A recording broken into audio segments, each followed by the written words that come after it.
All right, good afternoon, everybody. I wanted to provide an update on this year's state budget. First off, I'll start with, there's some good policies in this budget. We've got something I'm really excited about is pay increases for our law enforcement. We will always back the blue in the state of Oklahoma.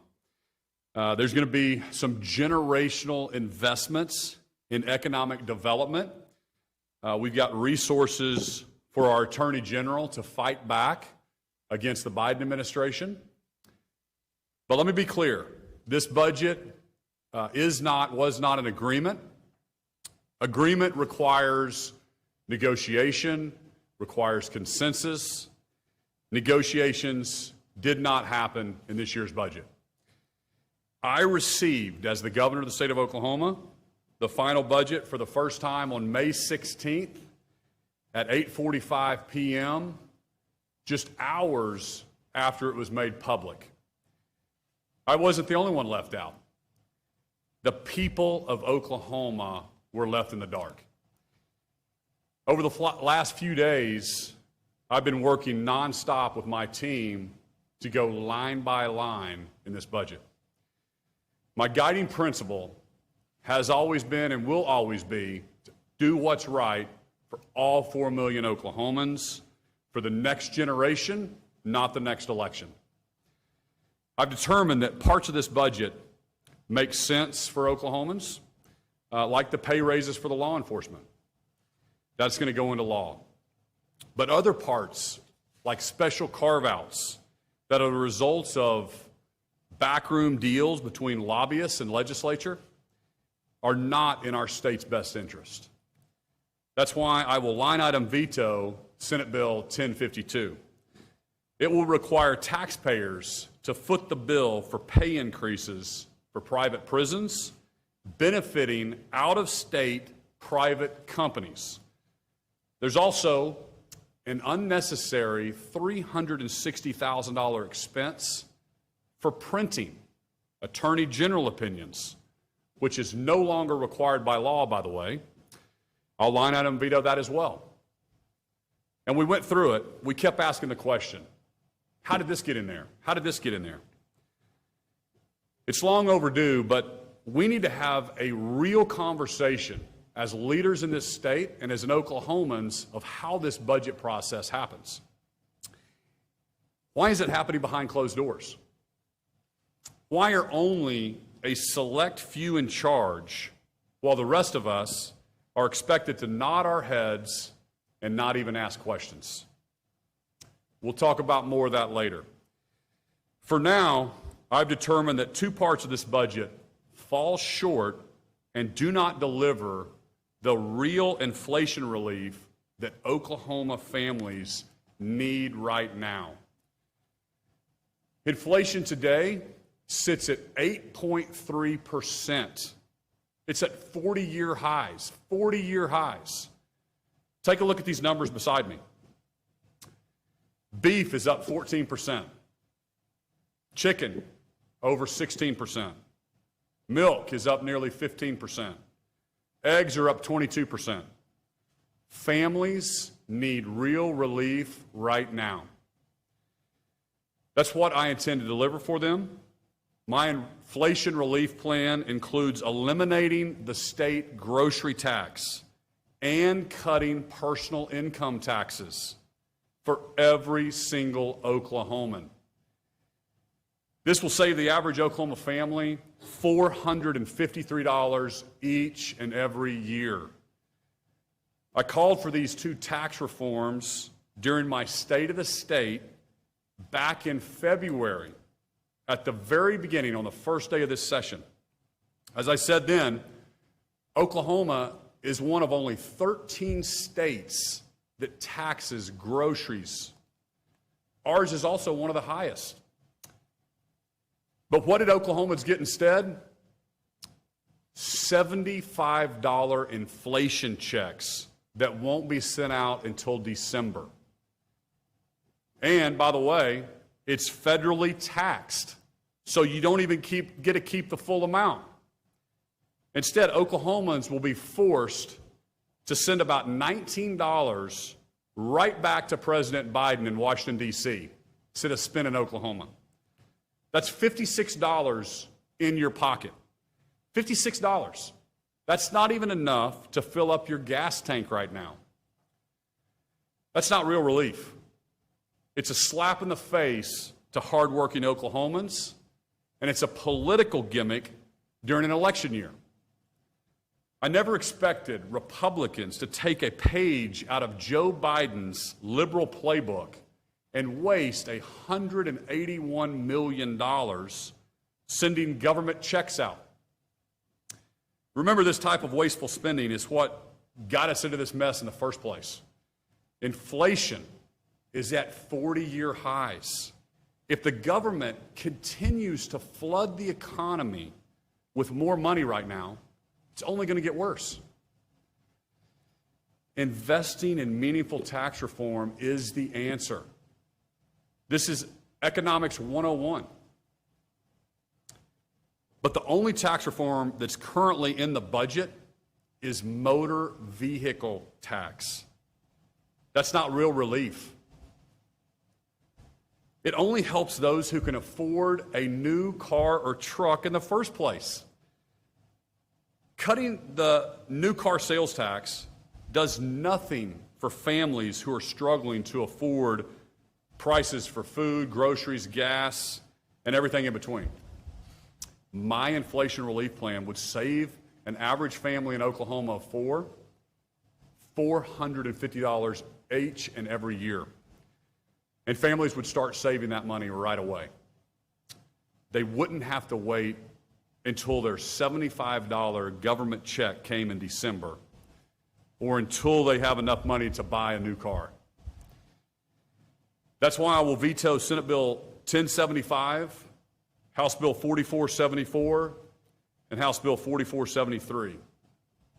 And it's also why I'll be calling the legislature back for a special session on June 13th to eliminate the grocery tax and to reduce the personal income tax for every single Oklahoman. Families, they need real relief right now, not political gimmicks. The rest of the budget will go into law, but without my signature. I'll open it up for a few questions.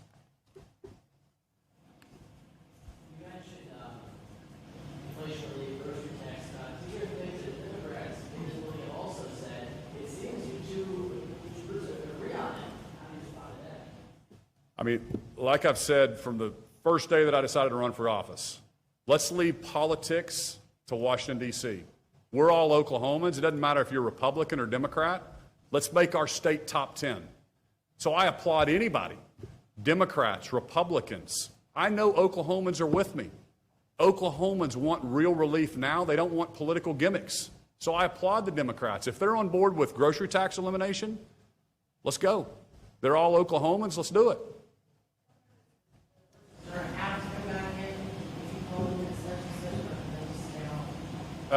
I believe they have to come back in on June 13th. Stop them from coming back and say, yeah, we did, and say, you're going to don't feel like doing this year.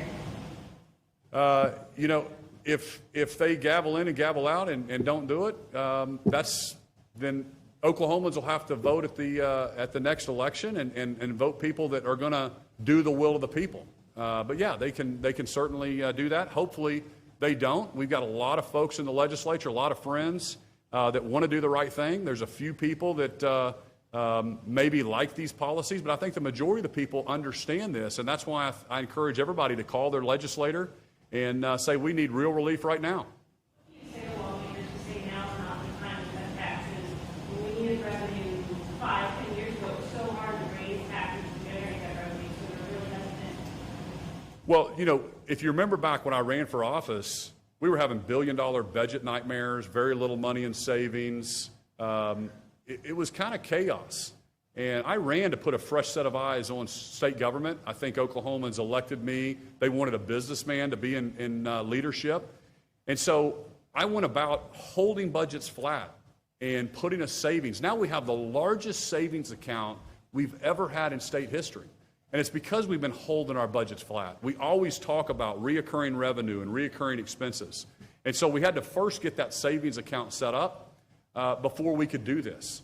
But right now, this is the time. You have to cut taxes whenever revenue is going up. That does two things. It chokes off the growth of government later, and it also returns it to the people. I ultimately believe that we need smaller government.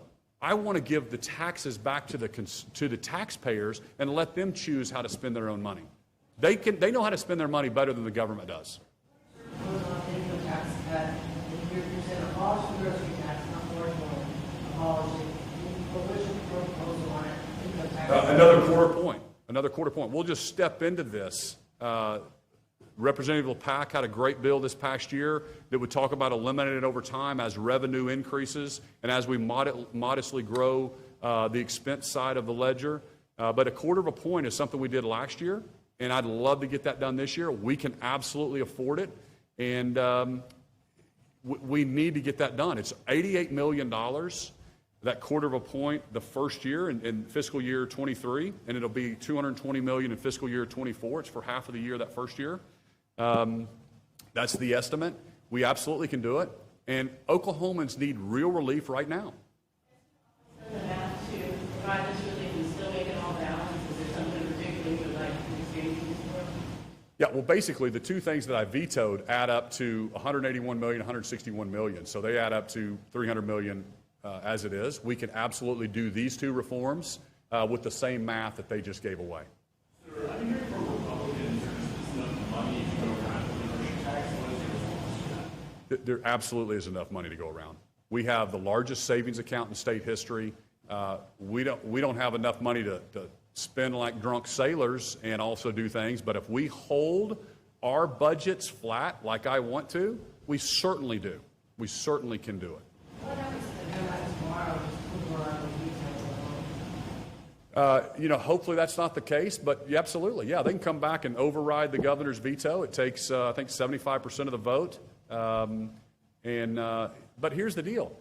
If they do that, they own it. My job is, I've got a job to do. I'm elected by all 4 million Oklahomans to tell Oklahomans what I see and put us in the best position to be top 10. The legislature has their job to do in this situation. Hopefully we can work together and provide real relief right now for Oklahomans who are hurting. They're hurting everywhere, everybody in this room. It may not affect you as much as it affects me or affects my neighbor, but people are hurting right now, and we need to do this for them.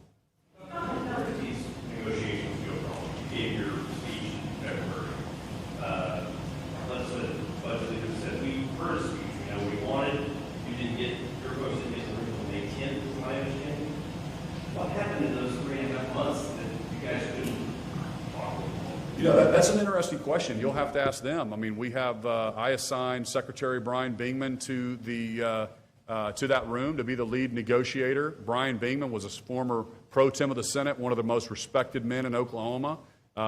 He's an unbelievable statesman, and he was simply kicked out of those meetings. I think ultimately I have been hammering flat budgets, don't spend more than you make, common sense things that every Oklahoman agree with.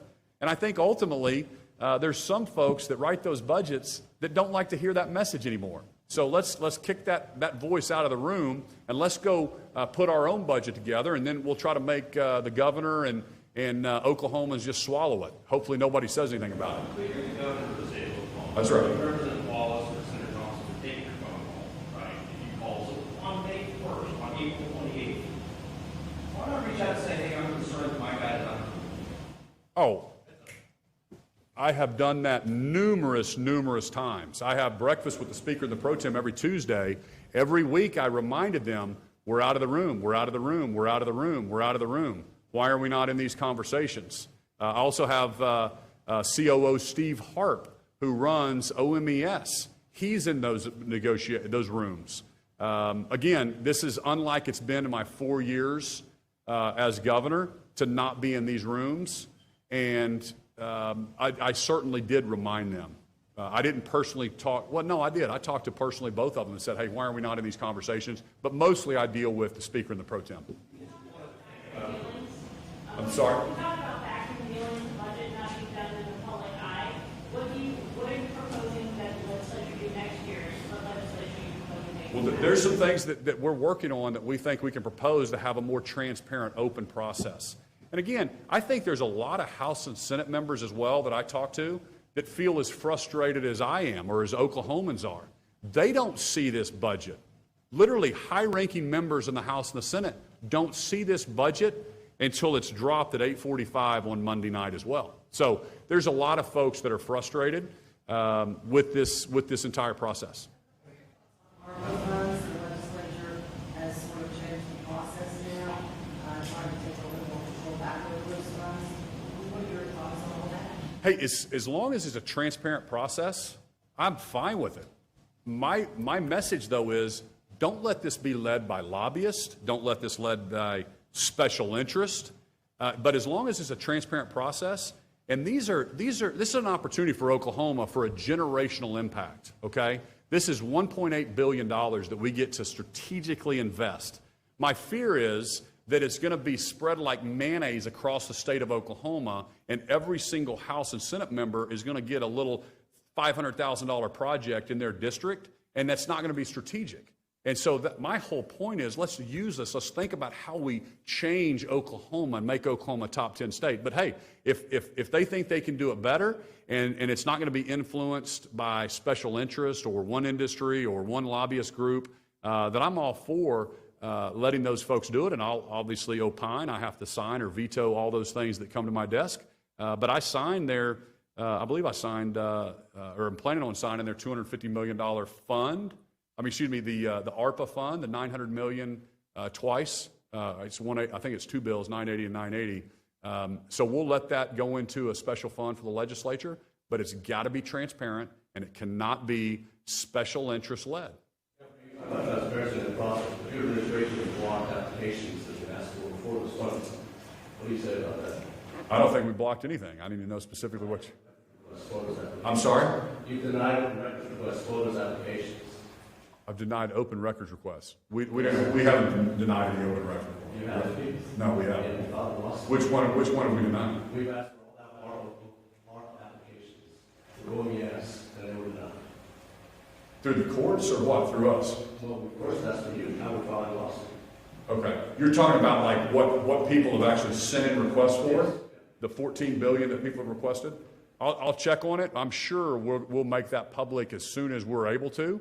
I think there was probably a process to keep those, I don't know if there was NDAs when people were putting requests in before we made those public, but there was a website. We wanted transparency, so we gave every Oklahoman an opportunity to submit a request, whether it's a new nursing program or it's a new, flood control program or new home building program. And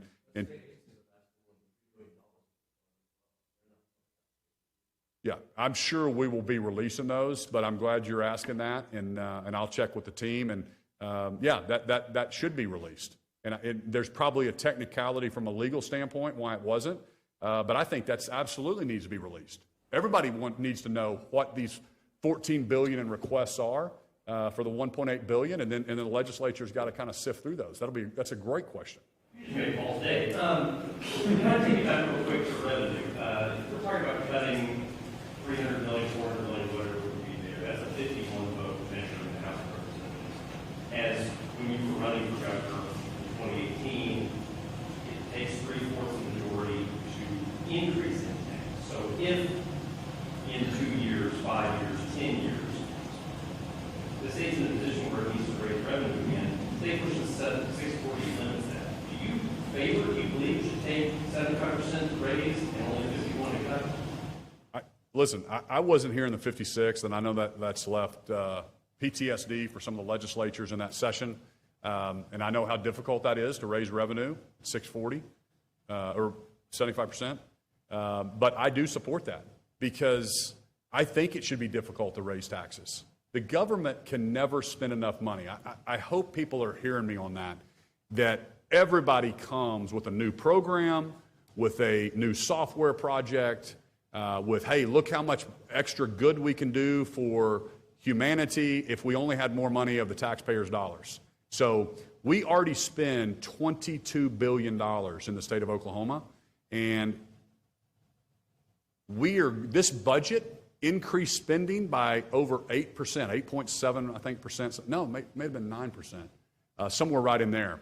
And here's the deal.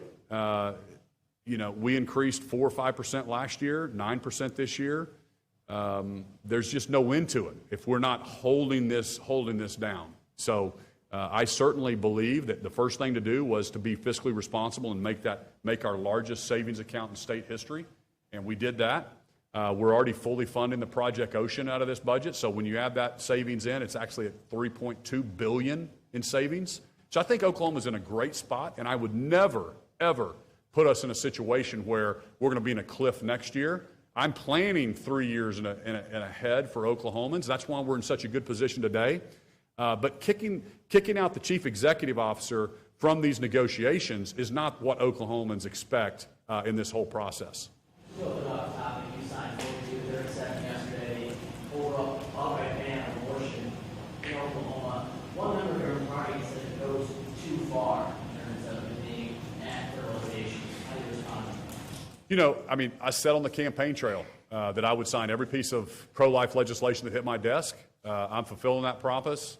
I don't know why anybody would expect me not to sign it. I've been super clear with that. I believe that we're going to protect life in Oklahoma. I recognize other states are going to do things differently. I represent all 4 million Oklahomans. I was very clear on the campaign trail. That's what I was going to do. I get interviewed by national media all the time. I don't know how much clearer we can be. We don't believe in abortion in Oklahoma. We don't want it in our state. And I was so happy to sign that to protect life. And at the same time, we can love the mother, we can love the child, we can put resources in to be the #1 state in adoption services. We're doing a tax credit this year for adoptive families to help relieve that extra burden of cost and encourage more adoptions. We're putting $3 million into the Department of Health to make sure that they have the resources they need to wrap around services for people that find themselves in a crisis pregnancy of some kind. So we believe we can love the mother and we can love the child in the state of Oklahoma. Can I ask you a quick question about the tragedy in Texas? Do you believe the states have an obligation to reduce gun violence and mass shooting incidents? And if so, how can the state do that? Maybe stricter firearms laws and training, or funding for mental health, or do you have any ideas of how the state do that? Well, first off, I've got 2 children that are still in elementary school, and I can't think of a bigger tragedy than sending your children off to school and something like that happen. That is absolutely pure evil, and I was thinking about when I called and reached out to Governor Abbott, when Governor Keating was in my position in 1995. The Oklahoma City the Oklahoma City bombing happened, and 168 Oklahomans lost their lives, including 17 children. And so there's absolute evil that's happened, and right now we need to mourn with those families. We need to grieve with them. We need to pray for them. I ran in the Memorial Marathon 25 years later, not the whole thing, but the relay.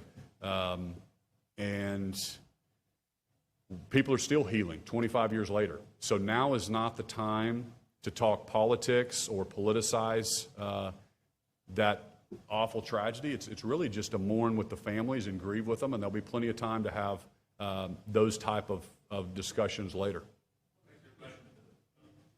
You mentioned the prep fund, 250, so I think it's going to blow the doors off. All right, one more. $250 million for the prep fund. The legislature has not released what the details of that are. It's just different regional stuff. Senator Street said it'd be even urban stuff, even though the hard world. Are you going to sign that? And what do you want them to do when it comes to crafting that $250 million? We're reviewing that, whether we sign it or whether we let that go into law. The important thing, that my message to the legislature and to Oklahomans, if I'm going to be part of something, it is going to be for the betterment of all 4 million Oklahomans. It's not going to be specific to one industry or one special interest group or one lobbyist group. It needs to be transparent and for the benefit of all Oklahomans. So one of the things that we've talked about is creating more economic centers, more industrial parks around the state. That would be a great use of that $250 million. And I think that came about because of the Project Ocean being developed in the eastern part of our state. What are we doing for the western part, the northern part, the southern part? So can we set aside some funds for other economic development for other parts of Oklahoma? As long as that's the plan, I'm 100% supportive of it. So let's just make it transparent. Let's make sure everybody understands it. You guys do a great job in the media of asking questions. And so please keep asking those questions, making sure that things are transparent and holding the government accountable on all these different fronts. We appreciate that. And Paul, I'll get back with you on your one issue.